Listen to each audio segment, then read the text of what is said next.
ഞാനും എൻ്റെ അനിയത്തിയും കൂടെ ചാനൽ സ്റ്റാർട്ട് ചെയ്തിട്ട് അവളെ വീഡിയോയിലൊന്നും കാണാത്തതിൽ രണ്ട് കാരണങ്ങളാണുള്ളത്. ഒന്ന്, ഞങ്ങളുടെ ഇടയിൽ രണ്ട് സ്ഥലങ്ങളിലാണ് ഇപ്പോൾ ഉള്ളത്. രണ്ടാമത്തെ കാര്യം, അവള് റീനീറ്റുമായിട്ട് ബന്ധപ്പെട്ട് കുറച്ച് തിരക്കിലാണ്. മെയ് 3 കഴിഞ്ഞ നീറ്റ് എക്സാം ഒരിക്കൽ കൂടെ നടത്തുന്നു കേട്ടപ്പോൾ ആദ്യം എൻ്റെ അനിയത്തി ഒന്ന് ഞെട്ടിയെങ്കിലും പിന്നീട് വലിയൊരു ഇമ്പാക്റ്റ് ഒന്നും അവളിൽ കാണാൻ സാധിച്ചില്ല.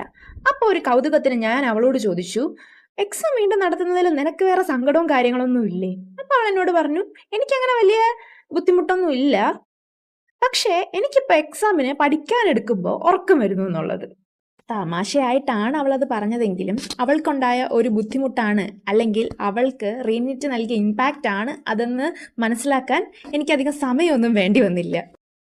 ഇതിൽ നിന്ന് ഞാൻ മനസ്സിലാക്കിയ കാര്യം, റീനീറ്റ് എഴുതാൻ പോകുന്ന ഓരോ വിദ്യാർത്ഥികളുടെ മനസ്സിലും ഇതുപോലെ ഒരു കടലിരുമ്പുന്നുണ്ട്. പുറമേ അവർ കാണിച്ചില്ല എങ്കിലും അവർ പല രീതിയിൽ ഇപ്പൊ തന്നെ ബാധിക്കപ്പെട്ടിട്ടുണ്ട്.